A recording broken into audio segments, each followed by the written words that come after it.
was rich. I wish it wasn't hard for me to grow up and forgive. I wish that I could help. I wish I wasn't sick. I wish I was Tom McDonald. I'd be just like him. I wish I wasn't sober, miss it when the party wasn't over. Happiness was right around the corner. Every single night was like the best one of our lives. Now we're older, the good old days are out of reach. I wish that they were closer. I wish I wasn't anxious and I wish I could fast forward. And I wish that I could rewind, but they don't make that controller. I wish the nights were longer and I wish the days were shorter. And I wish that I could sleep enough to maintain my composure. I feel crazy, I wish that I was normal. I wish that I could kill myself but also be immortal. Take me to the oracle, I heard that time is borrowed. Can you give me back my yesterdays? I'll give you my tomorrows. Forget all of my morals and just live like I cannot remember sorrow. Before all of the tattoos and the cornrows, I was different, I was happy, I was calmer. I was young and full of hormones. Now I'm wishing for a time machine. I'd step into that portal and be gone. I wish on shooting stars, or were they satellites? Maybe they were too far. Hey, ooh la la, I must have blown apart a million dandelions. Now they don't grow in my yard. Hey, ooh la la. I wish I didn't care about the day that I'd be buried. Used to live like I was ready for it, always in a hurry. Now I'm worried, all my memories are blurry. I'm just barely turning 30. Hey, what's going on, yo? Welcome. Saturday night at the Mike Files. Hopefully you're all having a great a time as I am. Just another Saturday night, huh? Let's go get stupid and be somebody. Or we can sit here and be stupid and be somebody. Either way. I don't know. Maybe all out at partying. I don't know. I don't know what's going on out there because frankly, I have not been many places since the beginning of this pandemic. Hence me crawling in the studio and being here. So anyway, welcome, y'all. Hopefully everybody's well. You know, if you've got the unicorn, hopefully you've gotten over it in fast order. And, you know, you and yours are doing well. But we got a lot to unpack, or I guess I do.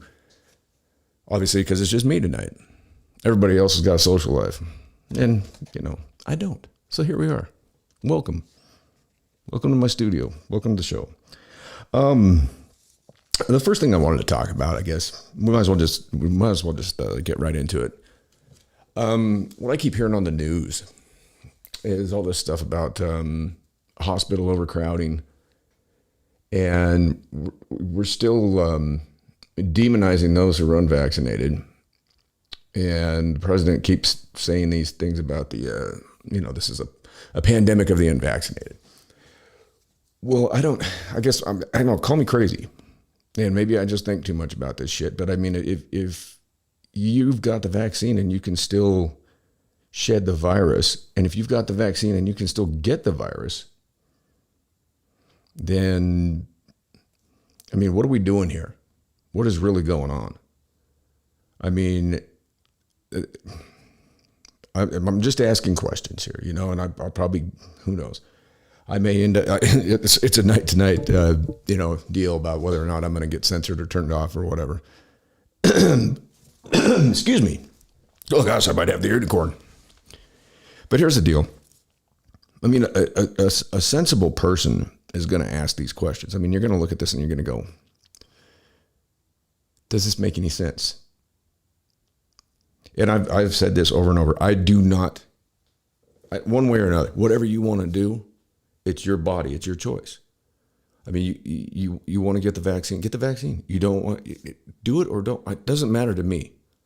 It's not my body, right? It's yours. I respect you as a human being, and I respect your autonomy, and I respect the fact that you can do what you would like. There's not anybody that's going to say you have to do this. Now, I read of kind of a frightening study that was talking about, what the population thinks about like consequences for people that are unvaccinated. I watched a deal with Joy Reid earlier. She's just absolutely horrendous. She's going to lose her show. I mean, it's coming. She's going to lose her show. I've already heard that, and she should. She's terrible. She's a racist. And this shit that she says is just absolutely off the chain ridiculous. I mean, it's absolutely stupid. I mean, she's saying that people that don't have the vaccine should like have to pay more She's saying that the unvaccinated are filling up hospital beds. Well, to set this aside, right? Let's just put the myths of this whole hospital bed thing aside, okay? Excuse me. God, I might have the unicorn. Stupid thing. I saw him flying around here earlier. Okay, in 2018, right? Now, this is another question of mine. Where's the flu? Ask yourself that. Where's the flu? Okay, but in 2018, right, it was a big flu year. And they were having to put up tents and shit like that outside of hospitals for people in ICUs. Now, let me run another stat by you, okay? In 1975, okay, and you can look this up. In 1975 in this country, we had 1.5 million ICU beds.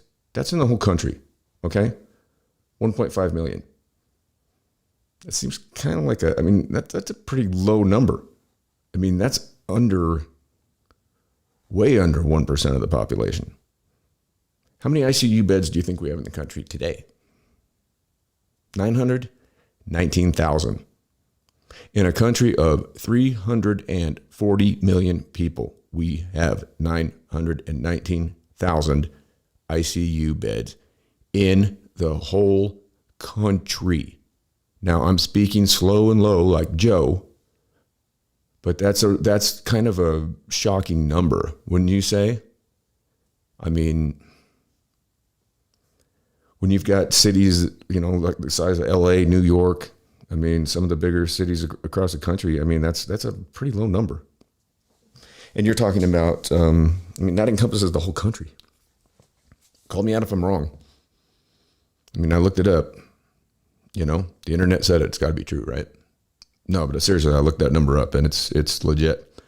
And so in 2018, I think we had 80,000 recorded deaths from the flu.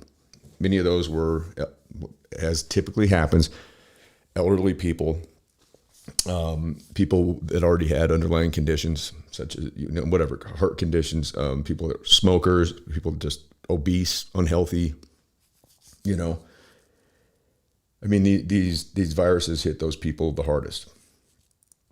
Now, should we take care of those people? Of course we should. Now they're saying that now these people though are saying that if you don't have the vaccine, that you and you get sick, that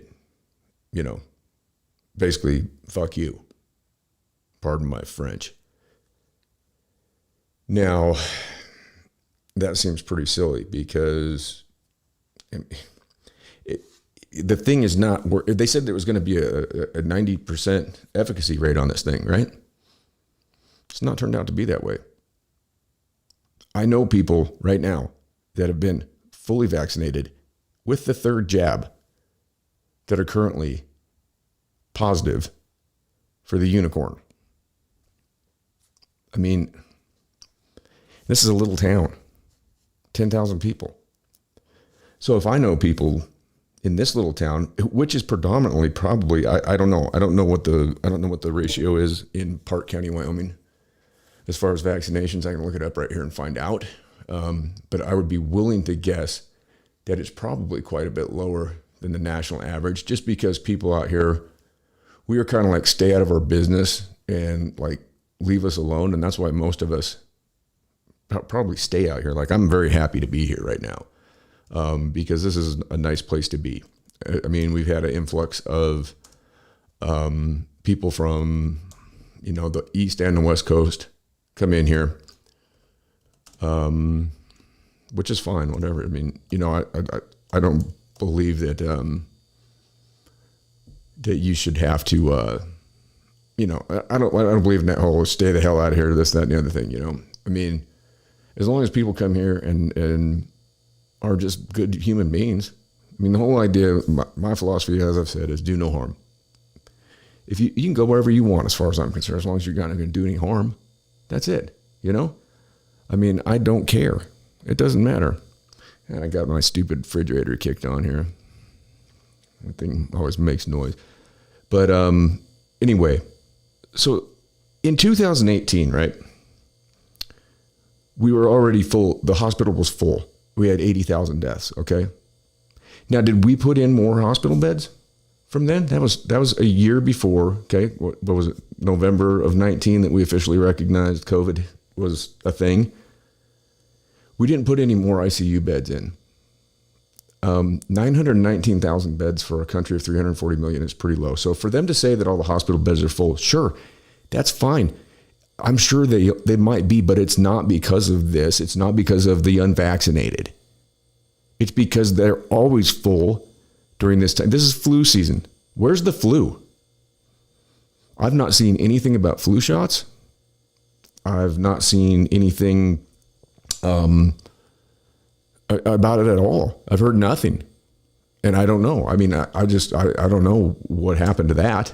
I mean, there used to be big banners up across the Albertsons and, Walmart, where the pharmacies and shit. I mean, I put in, let's see, I'm trying to find here what we got in Wyoming. Let's see.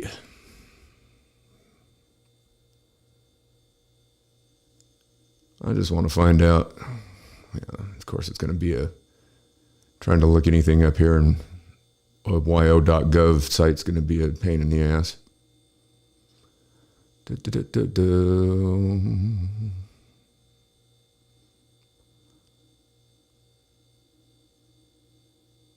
I'm sure they probably got nothing out here. Let's go to COVID-19 and see what we got going on here.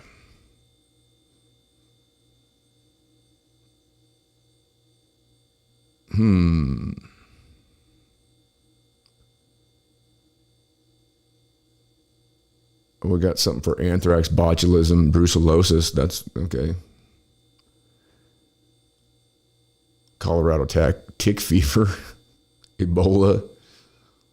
What do we got going on here with I'm just trying to find out. I'm just trying to look up vaccine numbers. Yeah, Well, I'm wasting your time. But I'd be willing to bet that Park County, Wyoming is probably below the national average. Excuse me for one moment. I'm going to just unplug this refrigerator because it's going to make me and you crazy. I shall be right back.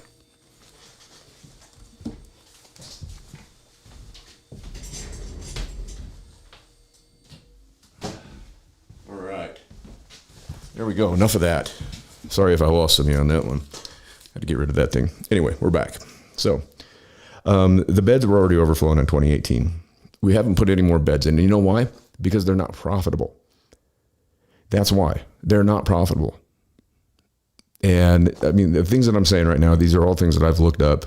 If you want the links or whatever, I'll probably go back after the show and put them in the bottom just so you can look these things up. So you know that I'm not just making up bullshit. I'm not lying. I'm not conjuring these things up, okay?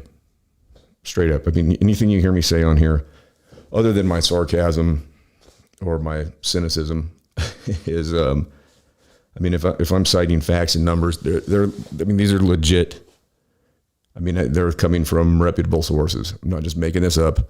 I'm not getting information off InfoWars or, Fox News or anything like that. Or CNN. I'm damn sure not getting it off CNN. Yeah, no, I don't really listen to much of what any of the mainstream media has to say about anything. And it's really hard to even trust the CDC or the government at this point because, let's face it, we've been lied to every step of the way with this thing. It's been one lie after another. And to deny that is just silly. You can't deny it. The first step of the first step was a lie about the masks. I can pull the video up if you want to see it. Fauci comes out and says there's no reason to wear a mask. And then after the fact, he comes out and says the reason that he said that was not, in fact, that there was no reason to wear the mask. The reasoning was that hospital staff needed to have the mask. And I've said this before as well.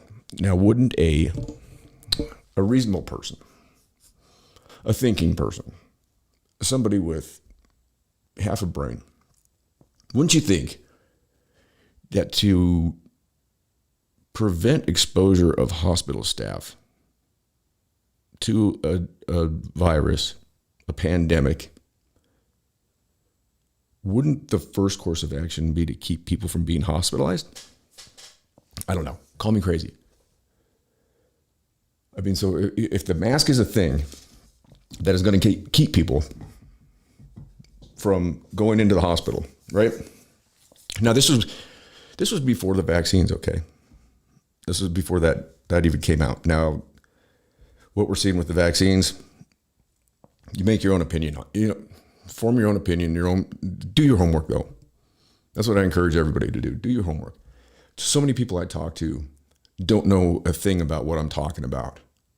And they think that I'm crazy because I take time to research these things. I spend most of my days looking into stuff and finding out what's going on because I want to know, because you know what? This is stuff that affects all of us. And to sit there and just be complacent and dumb it's your call. I mean, obviously, it's your call. I mean, you can do, whatever it is that you would like to do. I mean, I don't care. I'm not going to sit here and try and tell you, what to do and what not to do, what to think or what not to think. It's your choice. I mean, that's the great thing about a free country. I mean, if you want to go eat Big Macs for every meal and, weigh 450 pounds, and you're probably going to get the unicorn and that's going to be the end of you, but you're free to do that. I mean, and I'm not going to say that you should be denied a hospital bed for that either. You know what I mean? Do I think it's a good idea? Probably not. But it's your life. It's your choice. You know what I mean? That's all I'm saying. But to me personally, I have a very difficult time having conversations with people because most of the people I talk to, they don't know what's going on. They don't have a clue. They don't pay attention. They don't do their homework. They don't look into any of it. They just mindlessly walk through each day and just go through their routine. And I guess that's part of the herd behavior. It's part of the human condition. And it's that, you get in a routine and you just stick to your routine and you just kind of put the blinders on. And that's why I think the powers that be get away with so much of what they get away with. That's why we do $6 trillion in some kind of a economic pandemic stimulus plan. And where'd that money go? Do the math. What did we get? Everybody got a $1,200 check and then a $600 check. And then what was the other one? It wasn't that much. And if you do the math on that and you multiply it by the people that are eligible for those payments, you got to wonder where the rest of the fucking money went. Don't you? You think it might have gone to Wall Street? And they didn't print the money, people. They don't ever print the money for these things. The money is not printed, okay? I've tried to get that across to people, and I get so sick of hearing people that have, millions more viewers than I do sit there and talk about printing money. There's not money being printed. What happens is there's shitty pieces of paper that come out from the government, right? In United States savings bond. They go to the Federal Reserve, which is not a part of the federal government, okay? And I know I've been over this and I keep hammering down on this all the time, but you don't know how many people I talk to that think that the Federal Reserve is part of the federal government. It's not. Okay, the Federal Reserve was founded in 1913, same year that they passed the income tax law, the 16th Amendment. That was never properly ratified because they pushed it through during Christmas vacation when nobody was in D.C. But we don't need to get into that.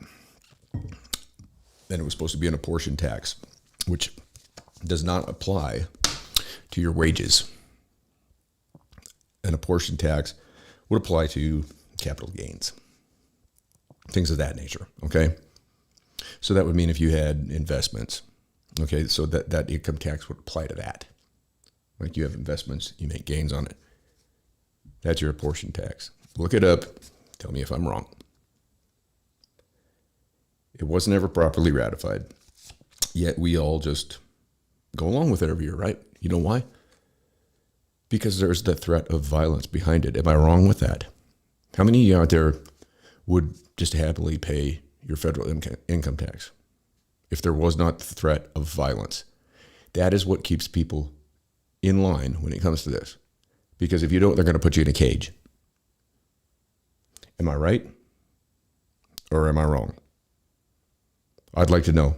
Sound off. Let me know in the comments if anybody, all my 3.2 viewers that I have out there. But let me know. I mean, would you pay it? Would you be like Jonathan Winters on It's a Mad, Mad, Mad, Mad World? I don't know if this is probably going to go way over everybody's head. It's an old movie. My dad loved that movie, and we watched it over and over as kids. It's a great movie. I pulled it up and watched it the other night and just laughed my ass off. I mean, that movie, oh God. You had Spencer Tracy, Jonathan Winters, Buddy Hackett, Ethel Merman, who they called the old bag, Jimmy Durante. I don't know if anybody, you guys probably don't even know who Jimmy Durante is. Maybe you do, maybe you don't. He was a guy that you say, that's no banana, that's my nose. He was awesome. Let me see if I can pull up a click. Let's see what we got here. See if I can find this. Jonathan Winters, anyways, he talks about, and Jonathan Winters was absolutely hilarious. I mean, that dude, and I don't think anybody understands how funny he really was. There's a clip from a Johnny Carson show with Jonathan Winters and Robin Williams both on there, and the dialogue between the two of them is absolutely hilarious. But there's a part where he's talking about paying taxes. Look, mister. Let's see if I can find this. I'll play it for you if I can. Oh, let's type in taxes on this. Let's see if there's a clip on it. There's got to be. All right. Yeah, I found it. Here we go. Give me just a second. We'll pull this thing up here. And hopefully we got audio on this coming through.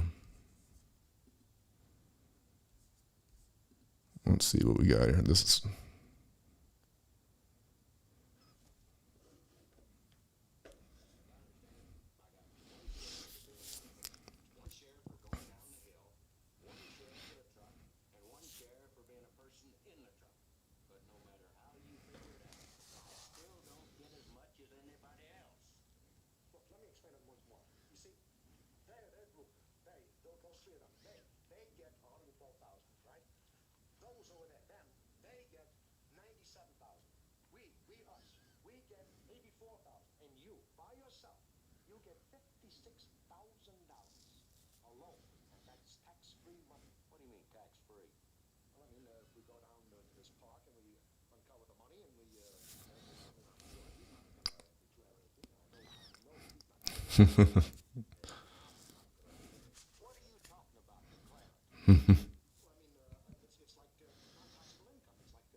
that's hilarious.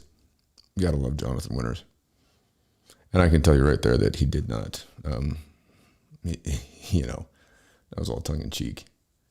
What a funny guy. God, he was hilarious. Anyway, I thought that was pretty interesting, pretty funny to watch.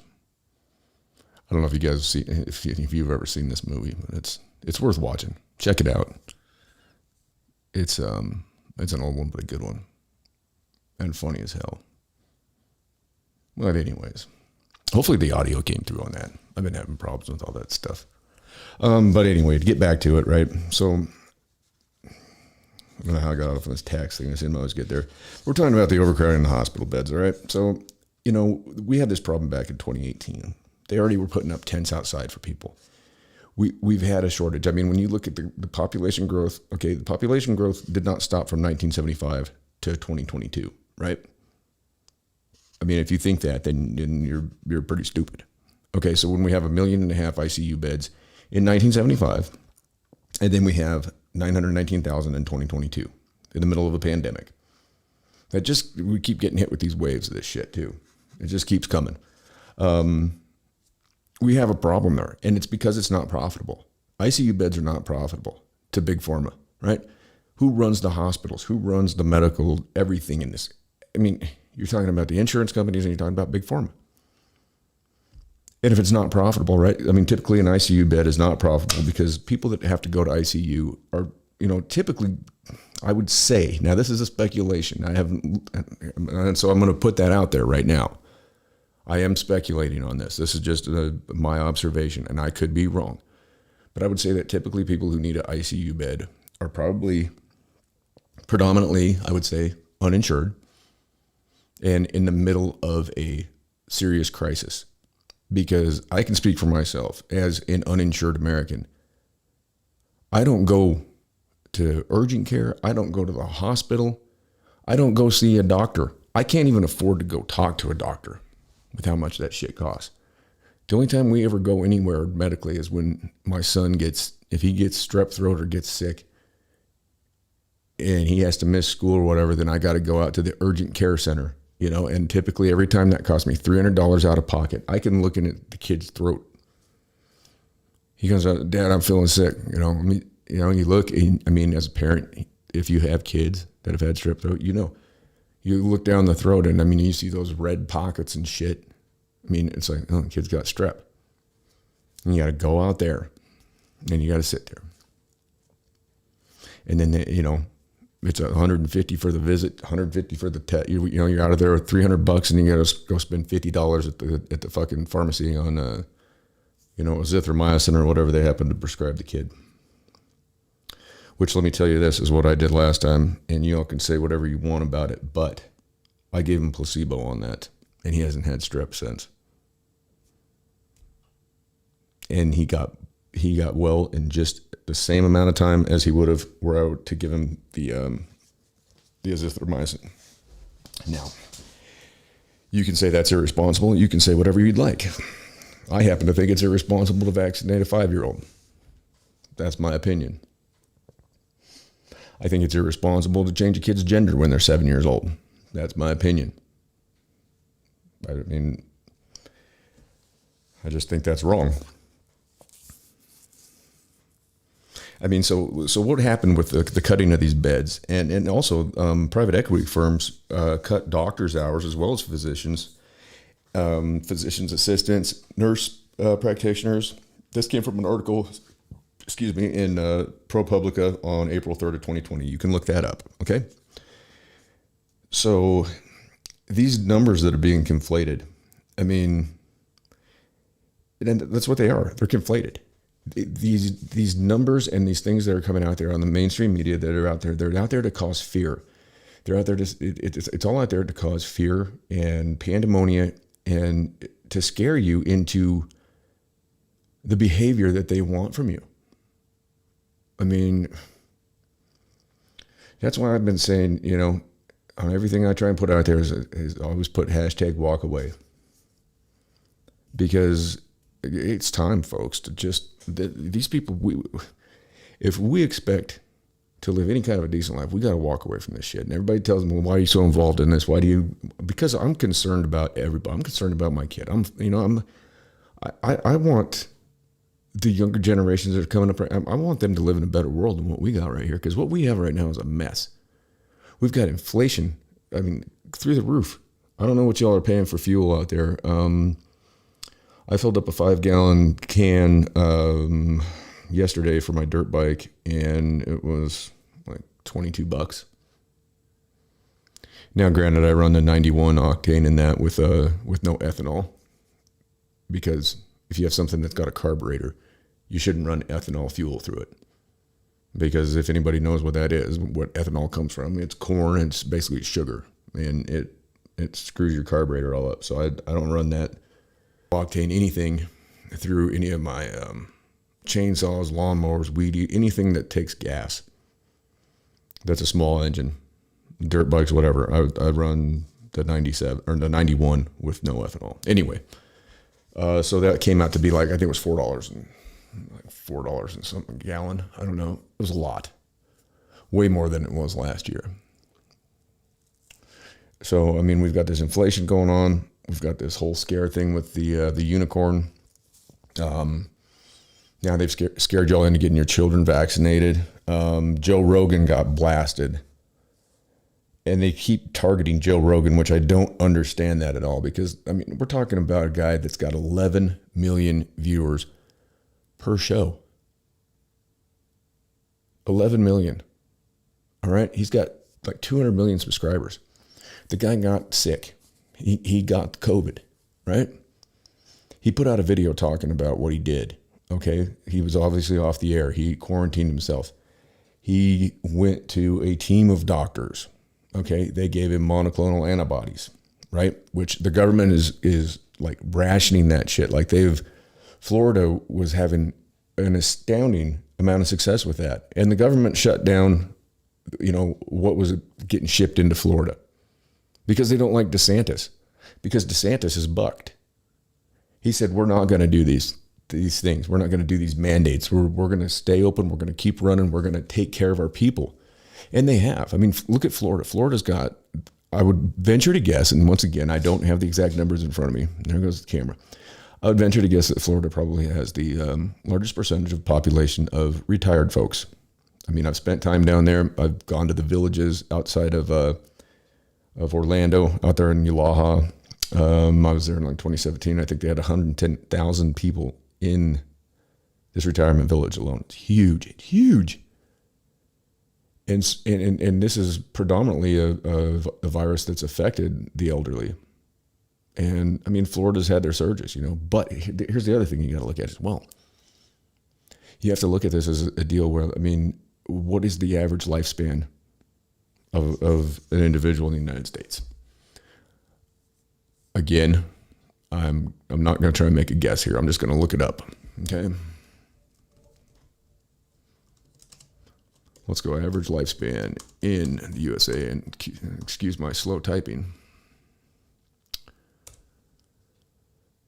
All right, we have got 78.79 years. Well, that's higher than I expected. All right, let's go 2021. Yep, it's actually gone up. Almost 78.99 years. I don't know how they come up with that 0.99. I don't know why you don't just call it 79 instead of 78.99.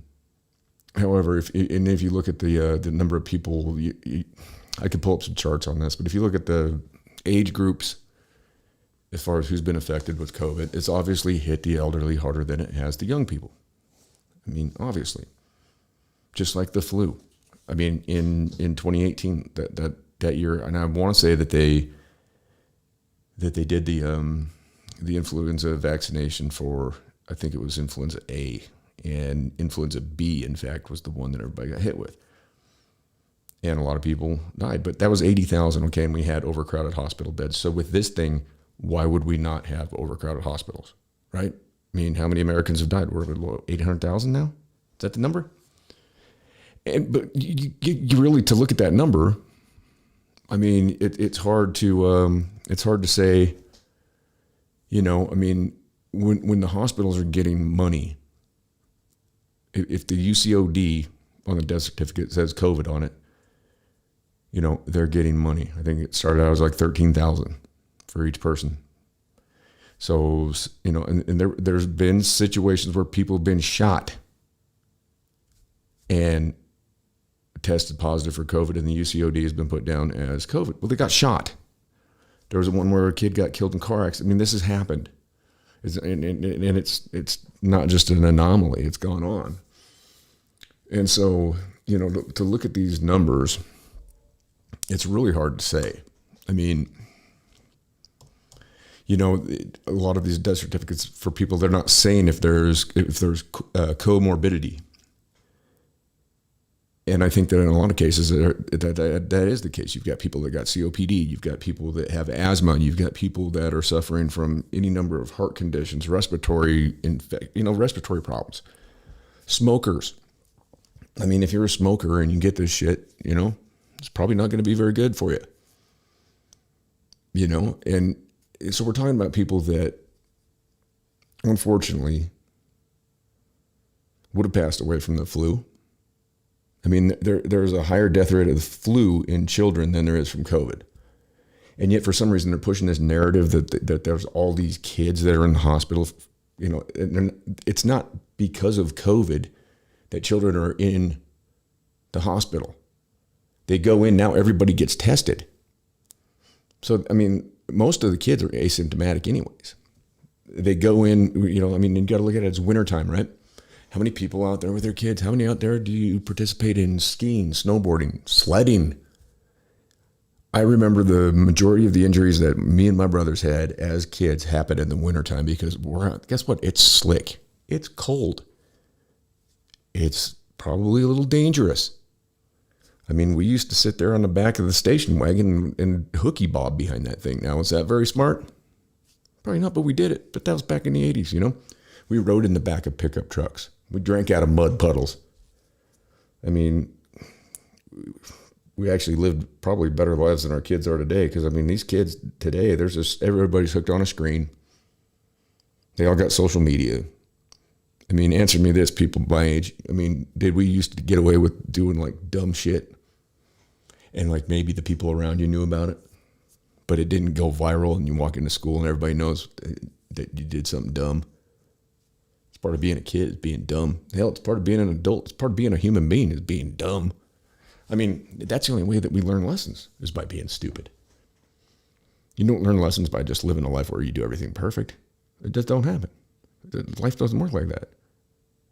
You learn lessons from being stupid. You learn lessons from being ignorant. You learn lessons from making incorrect choices. You learn lessons from making decisions with your best possible thoughts too. I don't know how many times I've made those mistakes, thinking, sit down and think about something, weigh out the pros, cons, and you try and make an educated decision on something, and then it comes back and bam. Oh, I didn't even think this was a possibility. Because you have the whole chaos theory out there too. Murphy's Law, What can go wrong will go wrong. That's an inevitability. I mean, that's a fact of life, Jack. I mean, that is a truth, and you can't deny it. So when we're looking at all these numbers, and we're getting all scared and wound up about it, that's crazy. And as I've said, I personally have not got the vaccination because I had the initial COVID, and then I got the Delta. And as I've also said, and Dana White's catching a bunch of shit over this right now too, along with Joe Rogan, right? So Joe Rogan did the ivermectin, he did and I probably shouldn't have even said that word because it's apparently, even though it's on the NIH's list of essential medications, and we've given over 4 billion doses to different countries, and the two creators of that drug won Nobel Peace Prizes, apparently now it's a bad word to say. So you have a drug that was created, and the creators each got a Nobel Peace Prize, and it's on the NIH's list of essential medications.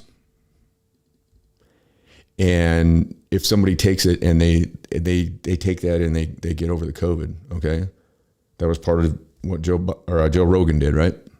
He was good within like 3 days. He was fine.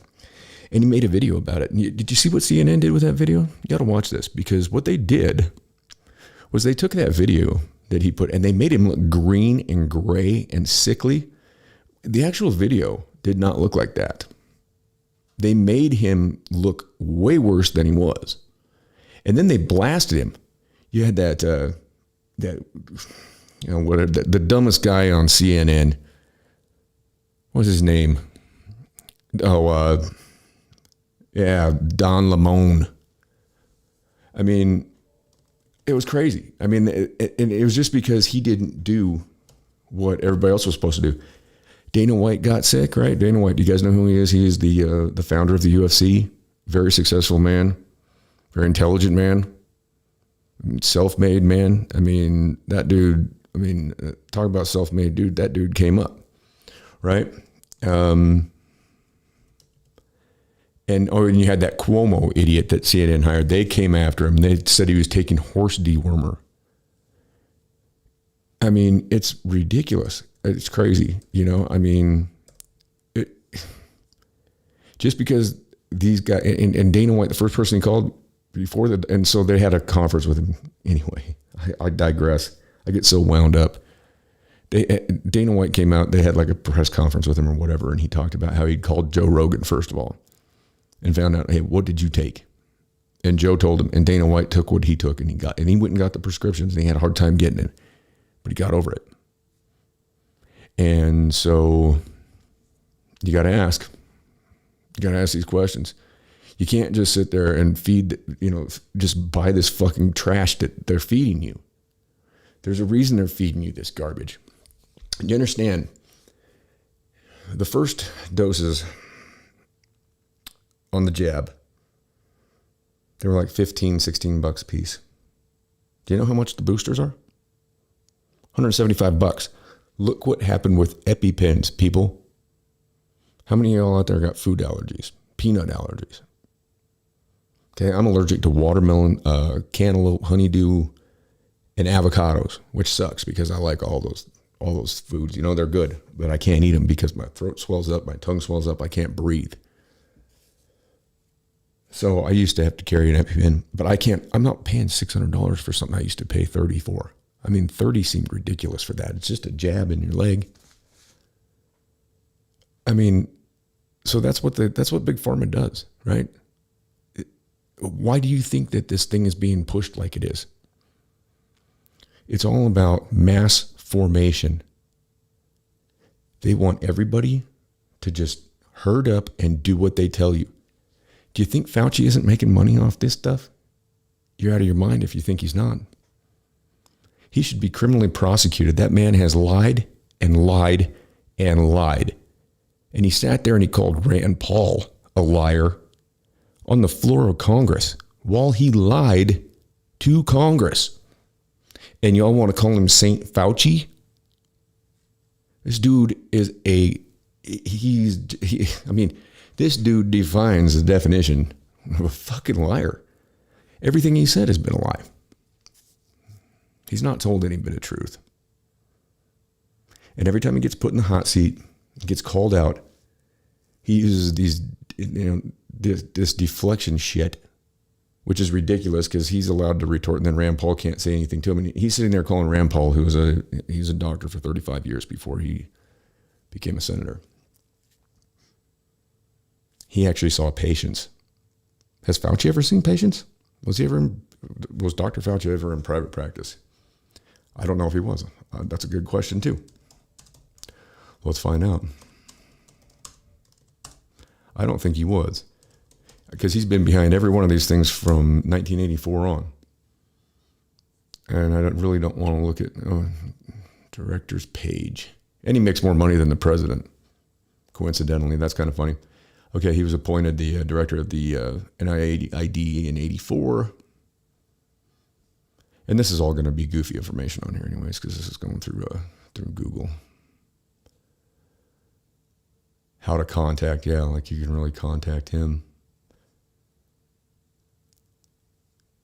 I'm just trying to find something here that's going to be a credible resource. It's kind of hard to find. You really have to be careful too, people, about what you're looking at online, because Wikipedia is full of shit. I mean, a lot of it is just full of crap, and especially when Google owns everything. Oh, let's see.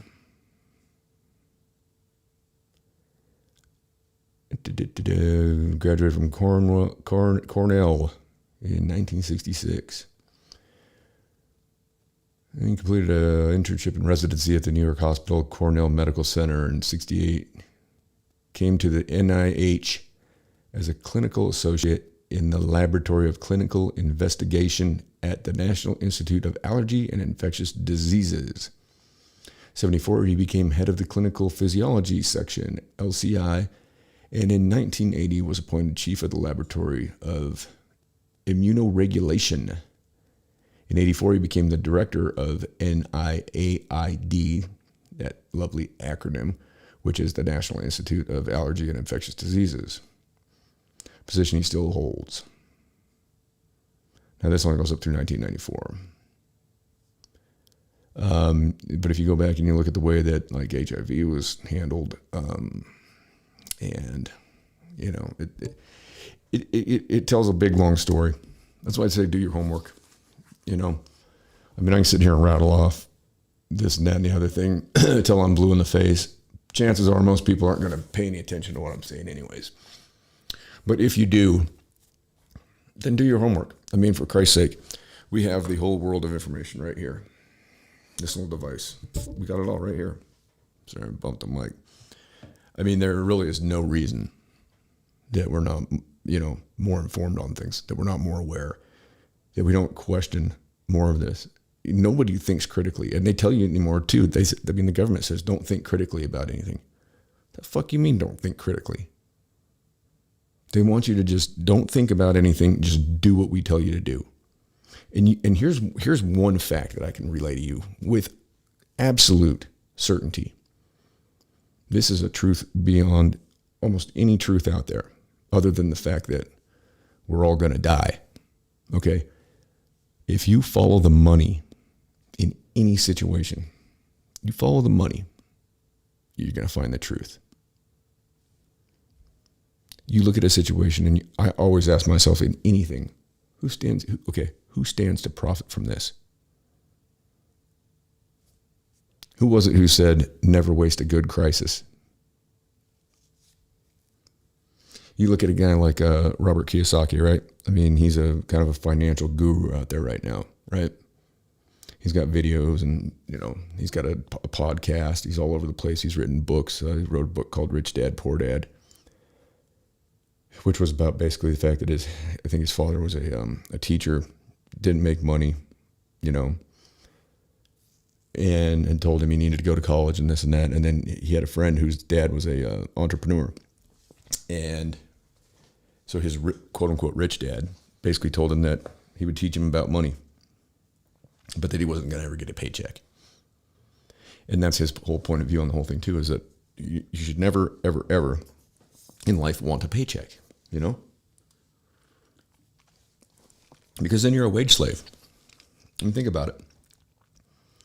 Think about how many people in this country are one missed paycheck away from ruin, which leads me to another interesting, not interesting, it's a sad and tragic problem. And I think it's a bigger problem than the COVID is homelessness. I mean, when we allocate $6 trillion, and that money is going to Pakistani gender studies, when it's going to ICBM programs in Israel, when it's going to military in Egypt, and that money is not going to the people that are on the street. Have you seen Los Angeles recently? Have you seen San Francisco? Have you seen Seattle? Have you seen these cities? Have you seen New York City? Skid Row in Los Angeles is 50 blocks, people. 50 blocks. These people are urinating and defecating in the streets. They're living in tents. The cost of rent is so expensive. They're living in, and now Los Angeles, they spent $160 million to buy 5 of these apartment buildings. And I think they're 160 units. 160 million put on the backs of the Los Angeles taxpayer, right? Those of y'all out there that I know in LA, aren't you paying enough in taxes? What's your income tax? What's your sales tax? What's your property tax? I mean, everything in California is taxed. And you've got this Gavin Newsom jackass. I mean, crazy. And we can't do something about that, right? We can't do something about the homeless. I mean, the statewide tax rate in California, they're saying right now, is 7.25%. That's on an average. But it changes from place to place. I mean, like if you get up to Acton in Los Angeles County, they're at a 9.5. So it varies. But the average is is 7.25%. Don't you think that's enough money generated by the state that they could possibly take care of this whole? I mean, it would take $20 billion, right? $20 billion. It would eradicate the homeless situation. Bezos is estimated to be the first trillionaire. Now, I don't know if that's going to be the case because I think Elon Musk really took off on that one, because I think Musk is now around $300 billion in what he's worth. And he's paying $11 billion in taxes this year. $11 billion. That's that's over half the money it would take to eradicate the homeless problem. But why would we do anything about that? Those are poor people. We don't care about them. No, we got to keep these other people living in opulence. These assholes in D.C. These people that tell you what to do, like Nancy Pelosi. She doesn't even know. She doesn't know where she is. She's probably worse than Biden is. And I don't know if anybody watched his press. He did an hour and 50-minute press conference the other day, which, by the way, was the longest of any recent president in U.S. history. That's longer than any press conference that Obama did, any press conference that Bush did, Clinton, on down the list. Now, for anybody that had to sit in that room for that hour and 50 minutes, boy, I feel sorry for them, because that was just one of the worst things I've ever heard. And I'm not going to get into the whole thing with what's going on in Ukraine, because I'm, quite frankly, if I don't know about something, I'm not going to say anything. And tune in on Tuesday night, because I'm going to have somebody that is a friend of mine, and Mr. Nick Piazza. He's going to be on the show on Tuesday, and he recently moved back from Ukraine. He's been there for a long time. And if anybody knows about what's going on in Ukraine, it's him. So I've asked him to be on the show so he can kind of fill me in on things, so I can have a little bit of a better perspective on, the history of the conflict between Ukraine and Russia, and just the issues and what's really going on. Because if anybody's going to know, it's going to be somebody who's obviously lived there. So if you want to tune into an informative episode of the show, it'll be Tuesday night at around 7 p.m. We're going to go live. So I'll have Nick in the studio, and I'm just going to let him talk about, what he sees, because obviously he's going to know better than anybody what's going on over there. I mean, so I thought he'd be a good guest, because everybody's all up in arms about, Russia being right there and ready to invade, and then, what Biden had to say. I want to find out, And as I told him, I mean, I know Pavlo Lazarenko, who was the ex-prime minister of Ukraine. He actually worked on my paint crew in federal prison. But that's about all I know about Ukraine. It's just what I've read. And a lot of the stuff that you read, it's hard to trust. So hopefully we'll get the skinny on, some of the actual things that are really happening over there, and get a little bit of an insight into it. So, like I said, Tuesday, 7 o'clock, tune in. It'll be a great show. I don't want to get into any more. Well, they came out and went, said that Josh Zebs that was on a Rogan show, that he debunked him and everything. Well, the numbers that Rogan quoted on that came from The Guardian, which is considered to be a credible publication. And then when they went and looked into it further, Vinay Prasad, I hope I'm saying that name right, he's a doctor, and he quoted a study that said that the number of males 12 to 15 years old with no underlying medical conditions are 4 to 6 times more likely to get vax-related myocarditis. Look it up. It's out there, okay? This is not just bullshit that I'm just spewing off the cuff. I'm not making this shit up. These are just numbers, okay? I'm not saying one way or another. I'm just quoting numbers. I'm quoting studies. Look at Israel, right? Okay, they've gone through 4 jabs, and their rate on this thing is through the roof. I mean, it's crazy. I mean, this thing has become politicized beyond belief. I mean, and that's the whole problem with all this stuff. It's all so politicized, It's just nuts. Oh, there was a number of other things I was going to go into. Oh, here's one. Hamsters are carrying COVID in China. So now they're carrying out like mass execution of euthanasia of hamsters. And in the meanwhile, Biden says that his administration exceeded expectations. Oh yeah, that's great. We went from being energy independent to having the highest inflation we've had in 40 years. We've watched gas prices go up over $1.50 a gallon from what they were. Your grocery bills are through the roof. I know they are. I mean, I know for a fact. If you look in LA, you should see what they got going on out there. They're having a hard time getting, obviously we've had this supply chain problem, right? A lot of the things leave the Long Beach harbor via train. And you should see what's going on there. I mean, people are jumping these trains, right? Because they got to slow them down. And they're jumping on with bolt cutters and they're just cutting in these containers, right? And I mean, you got to see the railway. And they clean this thing up, okay? I'm going to play. This is from the BBC.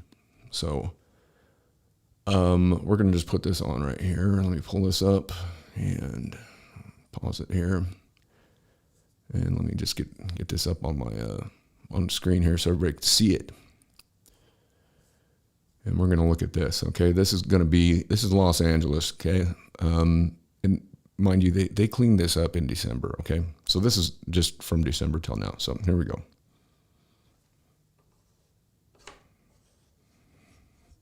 Look at this.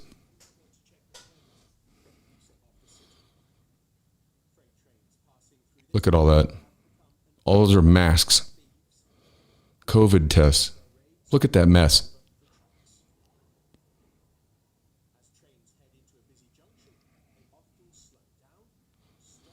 Now, why has this happened?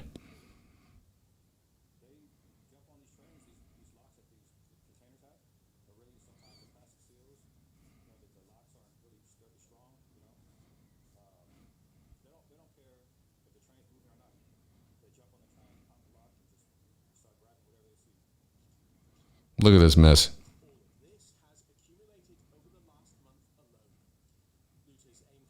This is your country, people. This is your country. You wonder where your Amazon order is? You wonder where your stuff is at? There it is. There's your stuff right there. And look at that, UPS. How many of those have got Prime wrappers on, Prime tags on them? There's your stuff that you're ordering. So they don't have, okay, because of the vaccine mandates and all the regulation they have in California, they've run short on drivers. Those containers are just piling up, and they're trying to load them on train and get them out of there. I was surprised. I ordered, I got like 15 new inks yesterday and some other products from Extreme Tattoo out of Santa Monica, California. And I was quite frankly surprised that it got here as quickly as it did, but I guess it didn't have to get on a train from the port. I've had things from eBay that I've ordered that have shown up in my inbox saying they're delivered. I've gotten text messages saying it's been delivered. It hadn't showed up at my house. I've had to go through disputes with them, with eBay, about all sorts of different items that just haven't showed up. And they say, oh, well, we're short-staffed. I mean, I've had problems here with pizza deliveries. I mean, I order pizza now, and I just arranged to go get the carry-out, even though it's a pain in the ass. And just drive down there and get it, because the last number of times, I mean, it showed up so late and cold, and I call and ask, what the hell's going on here? It's like I placed this order like an hour and a half ago, and it just showed up, and it's like fucking frozen, Oh, we're short-staffed. We don't have enough drivers, I mean, so nobody's wanting to work. What's your motivation when everything is so expensive and the government just starts, I mean, the money ain't free. The money ain't even real. The fiat currency system we live in, it's not real. And it's crashing before our eyes. I've been saying this for a long time, and I know I keep saying that, but I'm going to keep saying it because I've been saying it for a long time. And what's happening is happening. And we've got some pretty bad inflation right now. But I mean, what we're looking at is hyperinflation. And if Joe Biden and these idiots are able to push through this next fucking package, it's going to sink us. I mean, it already has. I mean, I've made the analogy, and I've been making this analogy for quite some time as well, but we're like those poor souls that were on the beach in Indonesia in, what was it?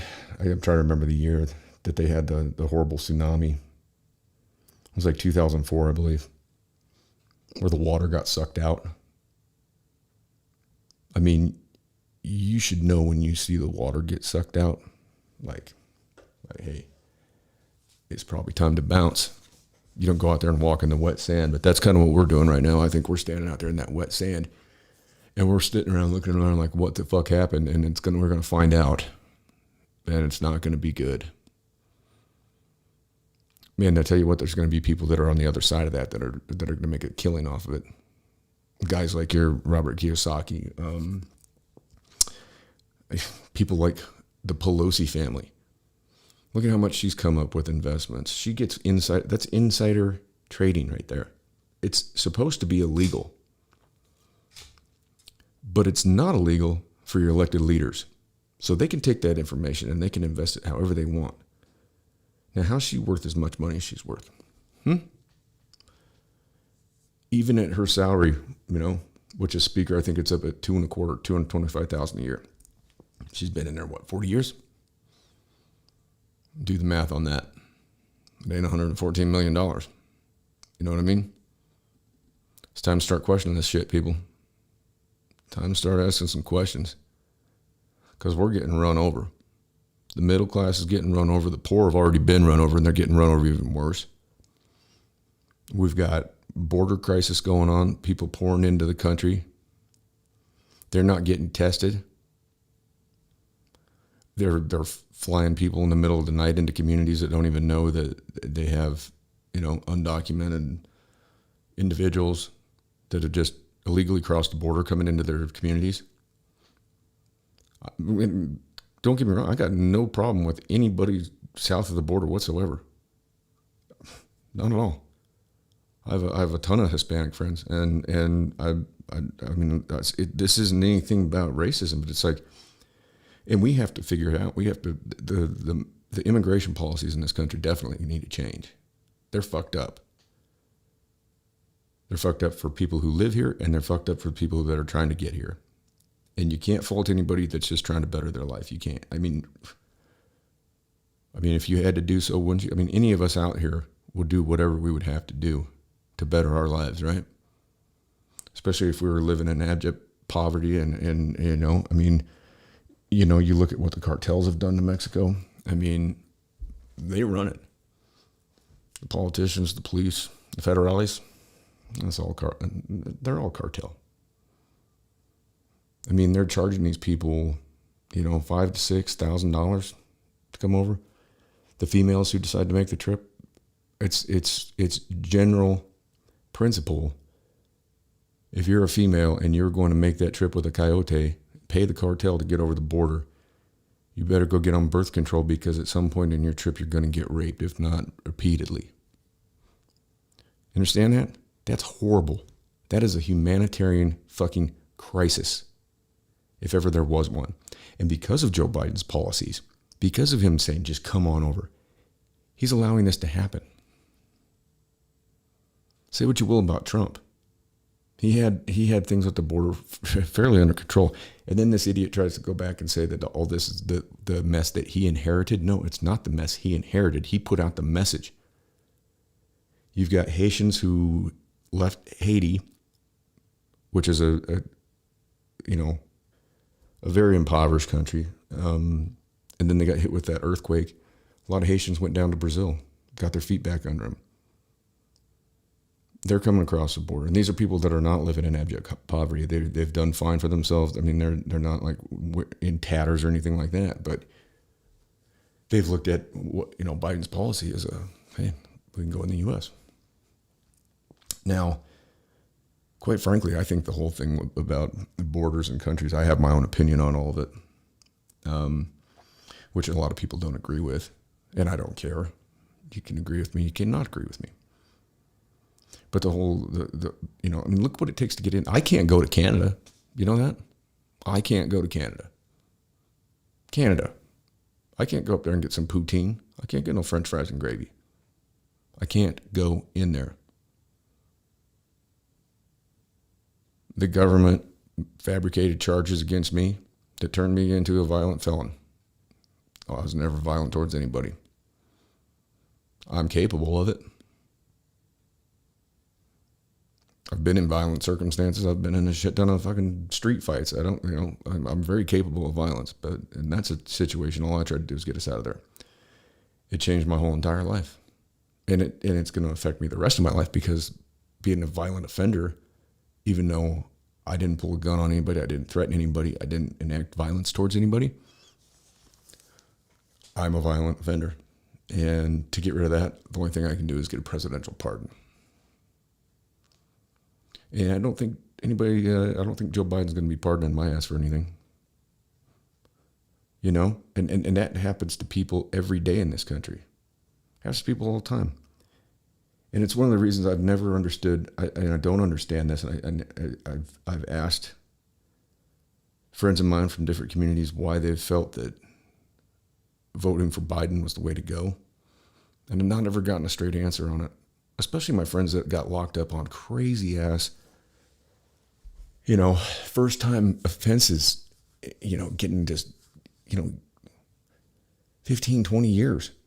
And it all happened because of the 1994 crime bill, which Biden architected. He was behind it. He's bragged about it over the years. He also fought the idea of the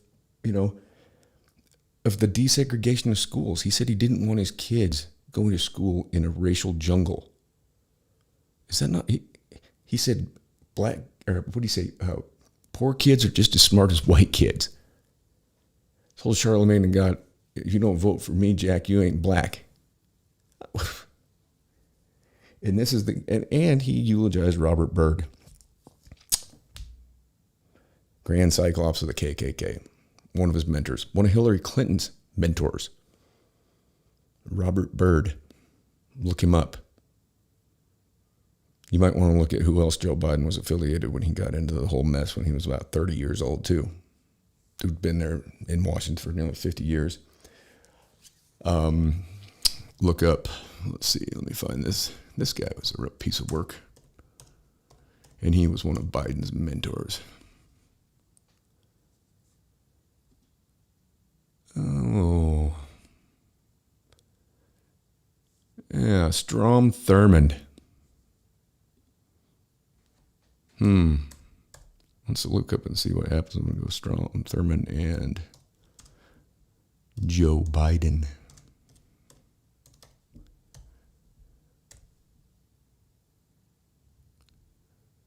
Yeah, he did a eulogy for him. I mean, he's up there talking about racism and stuff, and this dude has done some of the most racist stuff ever.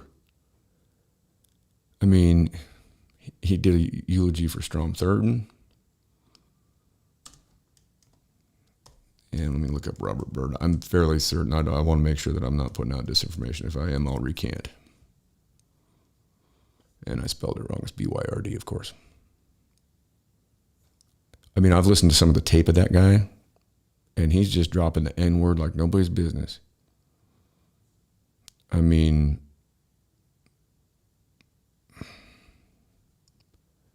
it's just crazy. I mean, this dude has been involved in, even Kamala Harris during the election sat there on the debate stage and told him he was racist.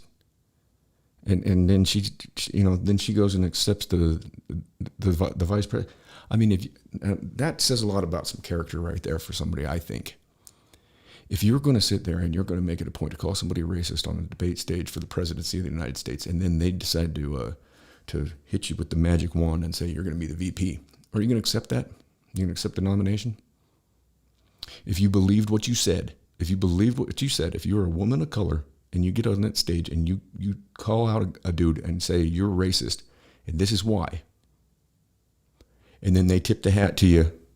You know, they go to the bullpen. Say, give me the lefty. They bring you in as the VP. Are you going to accept that position? That right there shows no integrity to me. Shows that she has zero integrity. Because if I'm going to sit there and call somebody out for what they did in the past and say, no, sir, you are racist because of point A, B, C, go on down the list with this cat, I'm not going to go be your vice president. Period. Not that I would ever be put in that position anyhow, but still, I wouldn't do it. I'd absolutely refuse. It would have probably done her better to refuse that. At least she would have shown some integrity, some honesty. I mean, that shows that's a place where somebody gains respect in my book, because that is putting your money where your mouth is, right? That's not that's refusing this position of power because you actually believe what you said. She's confused as hell every time you see her talk. She doesn't know what the fuck is going on. Just like him, he doesn't know what's going on. Good God. Some of the things he said the other night were, I mean, it's painful. I have to watch him in snippets, you know what I mean? Like I have to record or, you know, I put it on a stream and save it or whatever, and then I go back and dissect it. But I can't hardly handle watching either of those two for more than about a minute and a half each. I mean, if I got to watch Biden, I mean, an hour and 50 minutes in that press room with him, oh my God. I can't even imagine. I mean, oh God, that must have been absolute, just nothing but pain. It had to have been. I mean, good God. And the dude, I mean, you know, and part of me does feel bad for the guy. I mean, part of me does. You know, but if he wasn't a blatant racist, I'd feel way worse for him. But because of that, I don't feel bad for him, because I've seen what his policies have done to the black community. I've seen it. Anybody else out there? I mean, some of you all that know me, you that were in there, you know, you've seen it. I've seen it firsthand. I've watched guys that have been down for 20 years, torn away from their kids. For what? Selling drugs? What opportunity is there for young black men in those neighborhoods? What opportunity do you have? You know, you're going to get jumped into a gang, and you got no choice on that, because what are they going to do? You don't want to play? Guess what? They're going to go rape your sister or your cousins or whatever. I mean, it's like there's not an opportunity to do much else. You know, so I was in with guys that, you know, got huge sentences for, you know, for selling some drugs. Well, look what the hell do you think Big Pharma is? Biggest fucking drug dealers around. How many people are they behind the deaths of with the opioid crisis? And, you know, now we got this fentanyl shit that's coming in from China to Mexico, and that's coming across the border. They've seized more of that shit. I mean, it was responsible for the death of my son's mother. I knew it from the get-go, and when the secondary toxicology came back, yep, fentanyl. And I said it from the get-go that that's what it was. You know, it's hit home to me. It has. I mean, it took my son's mother, and he was the one that had to find her. Imagine that, 13 years old. He finds his mother dead. Fentanyl. That's what's going on here. That's what's at stake, people. That's what's happening here, and that's what we're allowing to go down in this country. And if I keep hammering down on this, I'm going to keep hammering down on it, because we cannot afford to be this fucking stupid. I mean, at almost 46 now, my life's well over half over. I really don't give too much of a shit about me. But I care about the young people, and I care about, you know, not just in this country, but young people in the world. We are all citizens of this rock. It don't matter where you're from. We didn't pick where we were born. None of us did. We didn't make the decision. You didn't decide to be an American. You didn't decide to be born, you know, in this country. You didn't decide to be born in Nigeria or Sierra Leone or Iraq or Russia, Switzerland, Colombia, Brazil. We did not make those decisions, and everybody wants to act like they're proud of. That's fine. Be proud of who you are, but just sit there and just say because of your ancestry or your lineage that you're proud of that. I don't know. It's nothing you did. I mean, I'm of Northern European descent. I put out a post about that the other day. Okay, great. Does that change? It doesn't change a thing. What matters is who I am, as what I do as a person in my life, other than make mistakes. I'm trying to put those behind me, but I guarantee I'm going to keep making them because that's just what we do. But also know that I'm not acting out of a position of any kind of hatred or anything like that. I hate bullies. And I hate tyranny. And I hate seeing people downtrodden. And I hate seeing people marginalized. And people go hungry and people live in poverty and not have medical care and, not have, good educations. And education is a lot more than what comes up in the schoolroom too. You know what I mean? A lot of the stuff that we're teaching in schools is absolutely ridiculous. This critical race theory is just a bunch of bullshit. It's crap. It's crap because if you take you take two little kids, one black, one white, put them out there in the sandbox together, there's going to be no racism. There's not going to be. They're going to play. And they're going to have a good time and just be kids. We are this behavior. It's learned, and it's time for it to stop. There are good and there are bad people of every different way that you can classify people, but you don't define a good and a bad person by the color of their skin. To use a cliche, it's the content of your character that defines you. You know what I mean? And that's what it comes down to. And unfortunately, for some reason, we've either forgot that or we never learned it, or we learned the wrong things. I was watching a video today of Skid Row. And you're predominantly talking about a large number of African Americans out there. And it's just horrible. It's horrible. And to have these guys that are worth all these billions of dollars and to know what it would take to actually fix this issue, to fix this problem, to help your brothers and sisters out. I don't care about this. I don't care about the color of your skin. It doesn't matter. We are all brothers. We're all sisters. We're all on this rock, hurtling at breakneck speeds around a big giant fireball. And we're only here for 80 years at best. Some people longer, some people way shorter. But it can all be taken away like that. Can you imagine if you lived in a war-torn country where we were drone bombing your city and you're hearing the explosions every day, all day, and you don't know. You go about your business, you sit down for dinner, hearing, the people that live in the same city as you, they're dying left and right. And it's crazy how resilient people are in those countries that they just, regardless of the rubble and the destruction, they just try and go about their business and just try and keep on. That's the resilience of the human spirit. And then you look at it and you realize who's behind it. And it's the military industrial complex of this country. We're always going to vote for war. Why do we so badly want a war in Ukraine when we can't take care of our own border crisis, when we can't take care of homelessness? Why are we ready to go over there? Why are we so crazy about going over there? What's behind it all? Follow the money. That's what I always say. Follow the money. Do your homework. Look it up, man. Get into it. Find out. Find out what's up. They play on your emotions. And there's always a crisis going on, and there's always something new. And then every time there's a crisis, people, there's something going on behind the scenes that you're not seeing.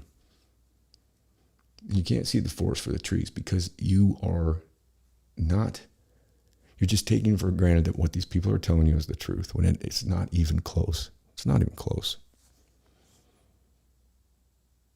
It's all bullshit. And this idea, this democracy, that everybody keeps talking about our democracy.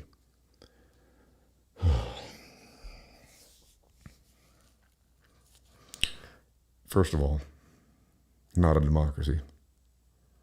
Representative republic. And they've used gerrymandering and every other possible crooked thing that they can to gain elections and get these positions where these are the people that are getting to cast the votes. And if you fall outside of their little group, then they castigate you, they ostracize you. Now the big thing is that you just get canceled. Nope, you're not on Twitter anymore. Nope, you're off YouTube. Nope, you're off Facebook. Nope, you're off Instagram. I'm nobody. You don't know that. And I'm not here for any kind of egotistical purpose. I'm not here saying the things I'm saying because I think it's something that means anything about me. I think that I have the opportunity to have a voice, and I've been fortunate enough to be able to afford the equipment and figure this stuff out, how to do this. And it doesn't turn out great. I never know how it's going to turn out until after it's done. And quite frankly, I don't even go back and watch a lot of it. But just know that things I'm saying are, when I'm putting out numbers and things like that, it's not coming from a political point of view, because I'm not either I'm not this duality system that we have in this country, the Republicans, Democrats. I don't believe in either side. I don't buy into any of it. I think that we are all sovereign human beings. And I think that when you look at everything that you do is taxed. Everything you do.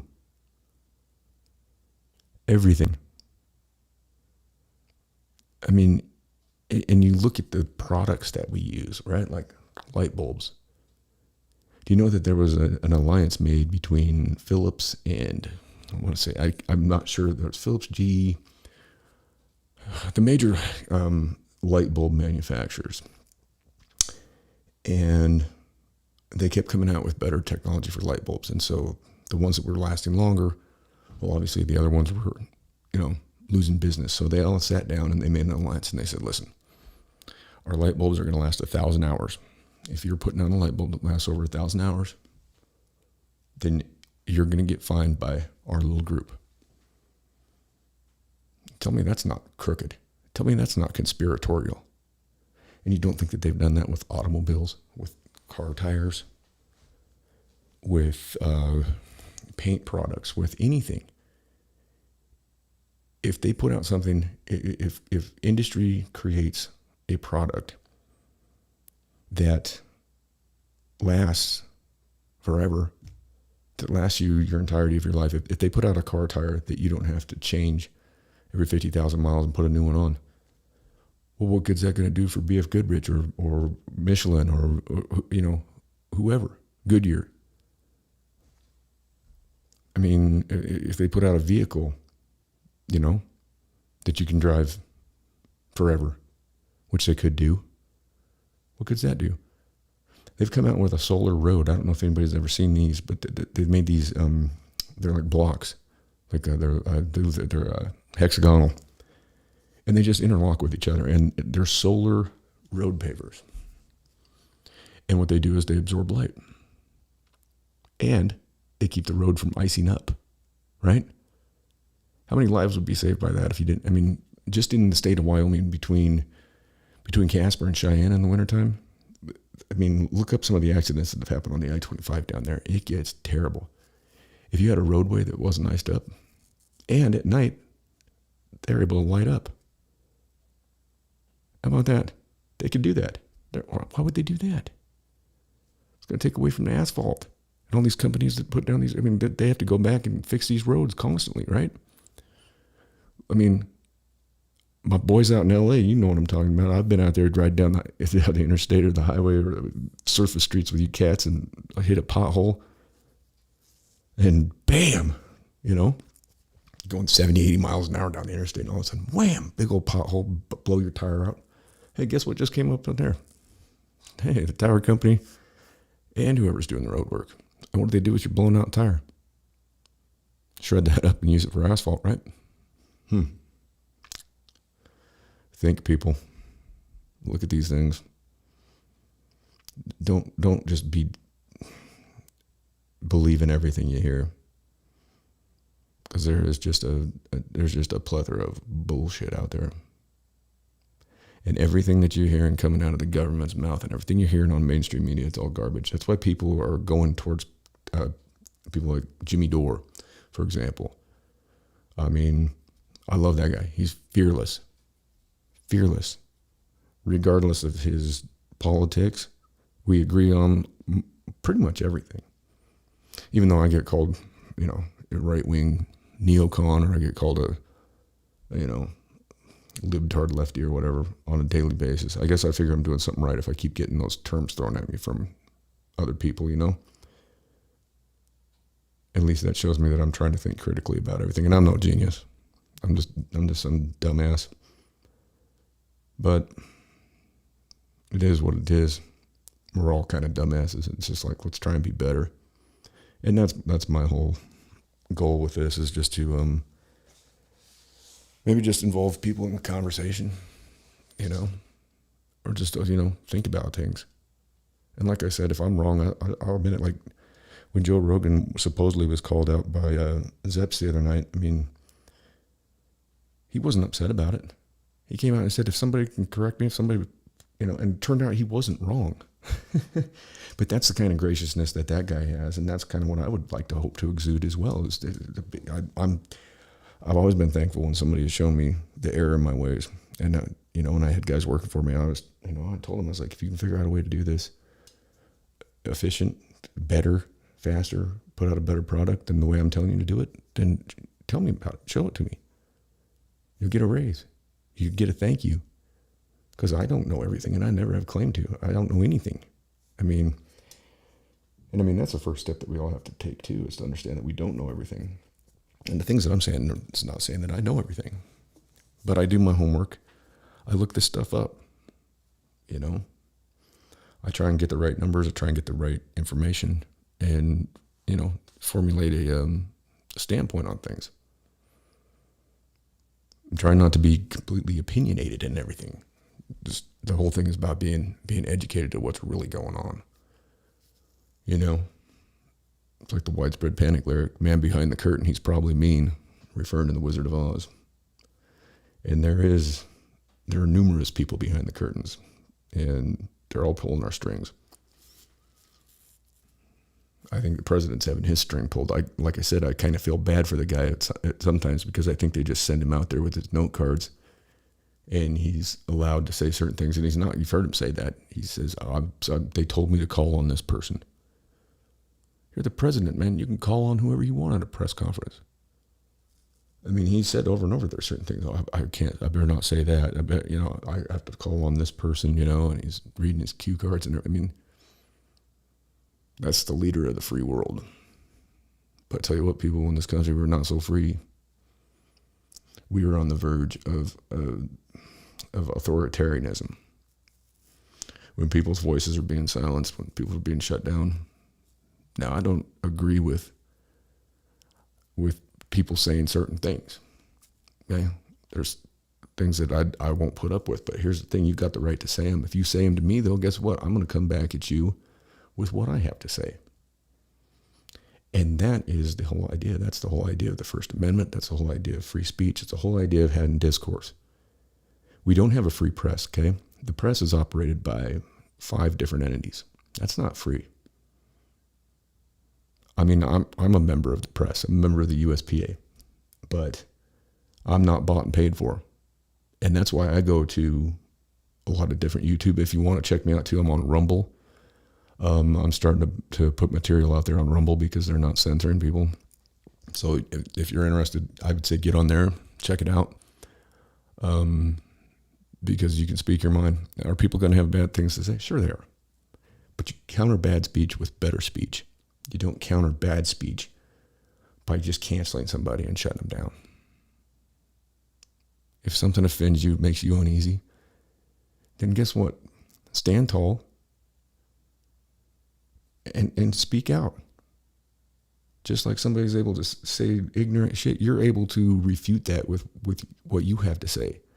You don't just shut somebody down and just say, you're off our platform. We know, I mean, they've shut down the guy that was behind the mRNA vaccine,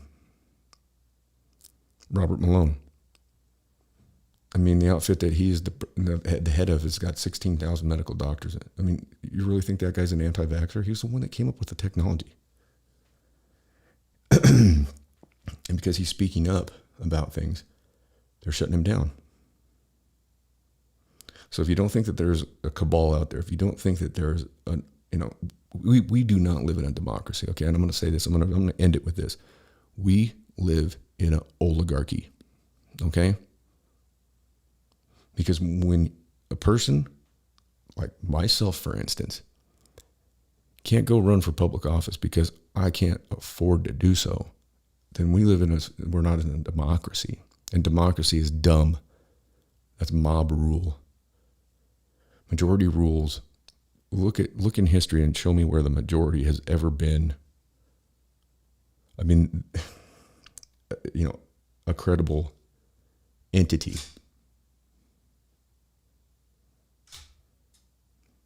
As Dr. Shaw said back in the poli-sci classes, he used to always say that the masses are asses, and they are. So, try not to be part of the asses. You can be an ass. I'm an ass. But I'm not part of the mass formation of asses, and we do have a lot of that. Don't be blind. Don't be stupid. Don't be ignorant. I mean, I guess is to the extent which you can help it. I mean, none of us really know what's going on, but I tell you what, I'm sick and tired of the tyranny, and I'll continue to speak out against it. I love all you. I love everybody. Other than the tyrants and the bullies out there, you guys can all eat a bag of shit. But if you live along the same mantra that I do, which is to just do no harm, and I hope I'm not doing harm with what I'm saying. I'm not trying to. Definitely not. With anything that I do, I'm not trying to do harm. And I think if we all just kind of live by that, then we're going to be all right. But there also comes a time when you can't let people, that you got to stand up against those who are doing harm. Because once they take over, then what do you have? Tyranny. And that happens when, as Sir Edmund Burke said, when good men stand by and do nothing in the face of evil, that's when it is allowed to turn into tyranny. That's when it's allowed to turn into what it's turning into. And there's only, there's only one person that can change it, and that starts with you. It starts with me. It starts with all of us.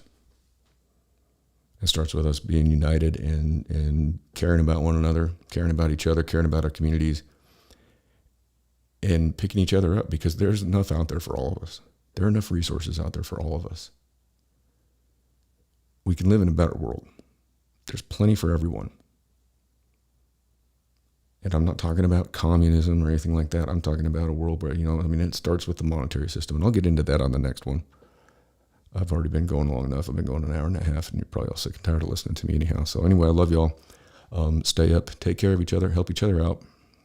And be sure to tune in. I don't know if I'll probably have another episode before Tuesday night, but Tuesday night at 7 o'clock, I'm going to have Mr. Nick Piazza on to throw some insight and some knowledge into the whole thing that's going on in the Ukraine, and what concerns we should or shouldn't have. I don't know.